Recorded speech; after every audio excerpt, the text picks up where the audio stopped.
노량진 수산시장.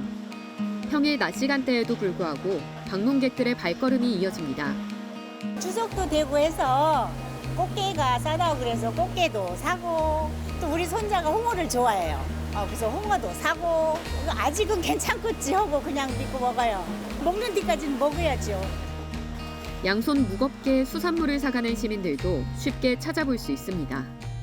제가 이제 애들하고 같이 사니까 애들이 수산물을 이제 엄마 그만 먹는 게 어떠냐고 항상 그래요. 그렇기 때문에 그것 때문에 그러죠. 저는 괜찮아요. 한편에선 우려의 목소리도 나옵니다. 이제 내년부터는 안 올라 그래 이제. 불안해. 이제 찝찝하지. 텔레비전 맨날 그렇게 나오고 미시하게 나쁘겠지 뭔가. 해수부에 따르면 오염수 방류 직후 첫 주말 노량진 소매점 매출은 방류 일주일 전과 비교해 14.6% 늘었습니다. 소비량이 타격받지 않은 이유에 대해선 여러 가지 의견이 나옵니다. 가을로 접어들 때 수산물 소비가 늘어나는 흐름이 있는 데다 정부에서 수산물 구입 비용의 일부를 온누리 상품권으로 돌려주는 행사를 진행하고 있다는 것도 원인으로 분석됩니다.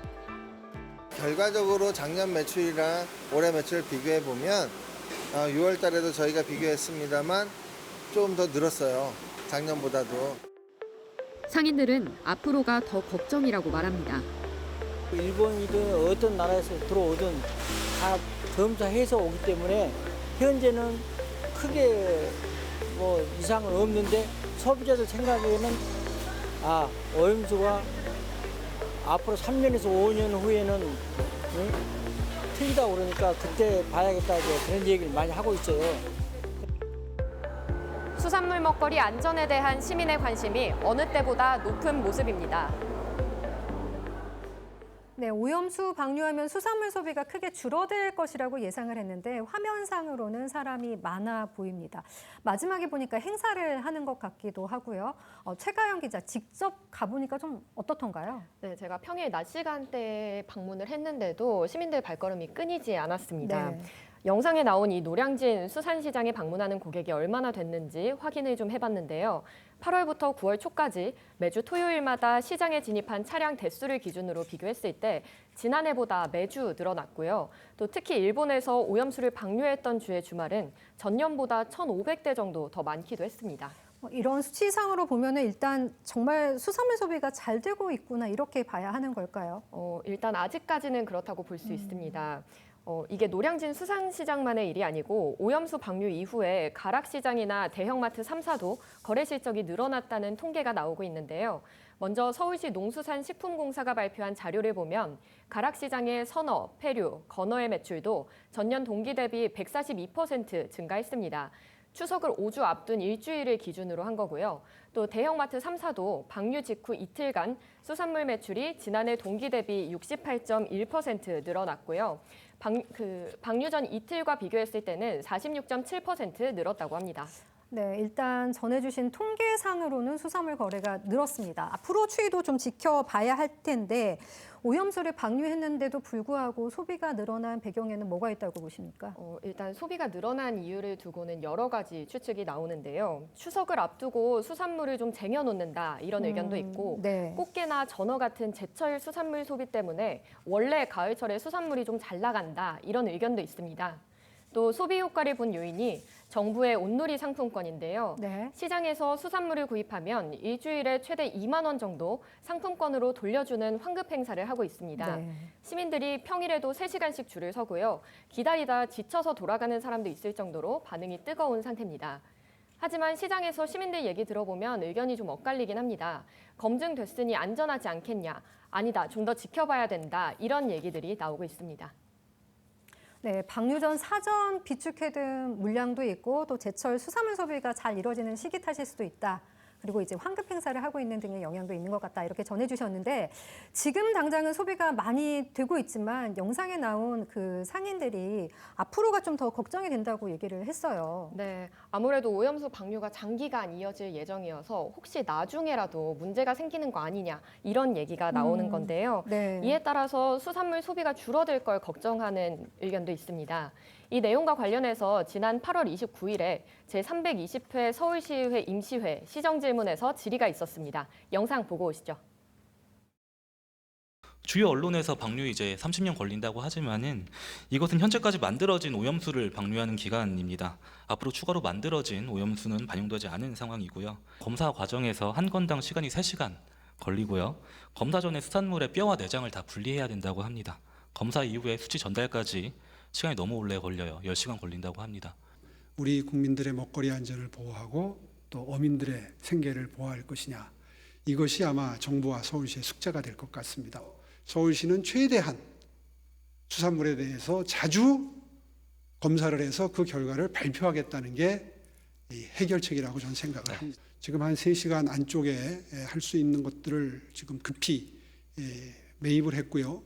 그렇게 해서 하루에 최대한 늘려잡으면 우리가 확보하려고 하는 물량을 늘려잡으면 현재 700종 이상까지 검사할 수 있습니다. 네, 오세훈 서울시장이 수산물에 대해서 자주 검사를 하겠다고 말했습니다. 방사능 검사를 말하는 거겠죠? 네, 맞습니다. 서울에 유통되는 수산물이나 수산물 가공식품, 이런 우리가 먹는 식품에 방사능이 있는지 확인하는 검사를 말하는 겁니다. 네. 서울시의 보건환경연구원에서 하고 있고요. 주로 가락시장이나 노량진 수산시장, 수협 강서 공판장에서 유통되는 수산물을 가져다 매일매일 검사를 합니다. 여기서 활용하는 기기가 고순도 게르마늄 감마 핵종 분석기라고 하는데요. 방사능이 유출될 때 가장 많이 배출되는 핵종 중 하나가 세슘과 요오드입니다. 그래서 보통 식품이 방사능에 오염됐는지 아닌지 확인할 때 세슘과 요오드 검출량을 확인하는데요.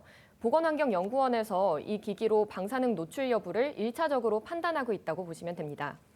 이 검사 과정도 간단히 설명을 해드리자면 일단 수산물에서 우리가 먹을 수 있는 부분, 예를 들어서 생선이라면 가시를 발라낸 이 살코기 부분을 1kg 모읍니다.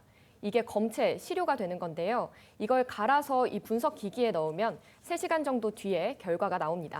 네, 검사가 진행되는 이렇게 과정들을 설명해 주셨고 방사능 검사하고 나서 어떤 결과가 나와야지 좀 안전하다고 볼 수 있는 걸까요? 네, 이 검사에서 기준치 이상으로 방사능이 검출되면 유통이 불가능하다고 판단이 되는 건데요. 네. 우리나라 방사능 검출 기준이 국제 기준보다 100배 정도 까다롭다고 합니다.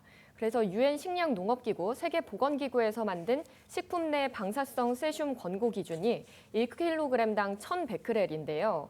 1베크렐이 1초에 1개의 방사선이 나온다는 의미인데 우리나라는 100베크렐을 기준으로 합니다. 기준은 100베크렐이지만 0.5베크렐이라도 검출이 되면 세슘, 요오드 같은 감마 핵종뿐만 아니라 알파, 베타 핵종 검사까지 식약처에 추가로 의뢰하는 시스템으로 진행이 되고요. 후쿠시마 원전 사고가 있던 2011년부터 지금까지 우리나라에서 기준치 이상으로 검출됐던 적은 한 번도 없었다고 합니다. 네, 방사능 검사가 예전부터 쭉 이어져 오고 있었던 상황인 거고요. 후쿠시마 오염수 방류 후에 각 지자체에서 검사 건수나 장비나 인원을 더 늘렸다는 보도들이 많이 나오고 있는데 서울시는 어떻습니까? 네, 전보다 검사 대상을 확대했습니다. 수입산에만 진행하던 검사를 국내산 수산물까지 확대해서 대형마트나 전통시장에서 유통되는 모든 종류의 수산물을 대상으로 검사하고 있습니다. 다만 앞서 질의에서 보신 것처럼 이 시료 하나당 분석 시간이 3시간 정도 걸려서 좀 길긴 합니다. 그래서 이론적으로는 기계 한 대 기준으로 하루 24시간 동안 8개까지 시료 분석이 가능하고 좀 시료를 채취하고 수산물 가져오고 이런 시간을 제외하면 현실적으로 6개 정도 분석할 수 있다고 보시면 됩니다. 그래서 지금 검사할 수 있는 여력이 얼마나 되는 거냐 따져봤을 때 보건환경연구원과 가락시장에 검사기기가 3대 있고요. 식약처 인증받은 민간기관에 4대, 또 올해 추가로 도입할 3대 해서 총 10대가 하루에 80개 미만으로 시료를 분석할 수 있는 겁니다. 네, 검사 샘플을 늘렸다고는 하는데 시민들 입장에서는 더 많은 수산물을 좀 검사해줬으면 하는 바람이 있을 것 같고요. 이 검사 결과 시민들도 확인할 수 있는 거죠. 네, 이렇게 검사한 결과는 매일매일 공개되고요. 누구나 확인할 수 있습니다. 네. 이 식품안전정보나 서울시 농수산식품공사 홈페이지에 들어가면 바로 확인할 수 있습니다. 네, 시에서 수산물 표본을 가져다가 검사를 하기도 하지만 시민들 입장에서는 아까 말씀드렸듯이 더 그 표본을 늘려줬으면 좋겠고 또 내가 자주 이용하는 우리 동네 마트 수산물에 있는 그 수산물은 시장에 있는 수산물은 안전할까 이런 궁금증을 많이 가지고 있을 것 같아요. 네, 맞습니다. 그래서 서울시에서 시민들이 직접 이 방사능에 오염되지 않았을까 걱정되는 식품들을 의뢰해서 네. 이 결과를 받아볼 수 있도록 하는 제도도 운영하고 있습니다. 시민 방사능 검사 청구 제도인데요. 서울 시민이나 단체 누구나 서울시 식품안전 홈페이지로 팩스, 우편 혹은 방문 접수하면 됩니다. 접수를 해두면 서울시에서 식품을 수거해서 검사하고 결과를 알려주는데요. 아직 이 제도가 잘 알려지지 않아서 신청률이 일주일에 한두 건 정도로 좀 저조한 상황입니다.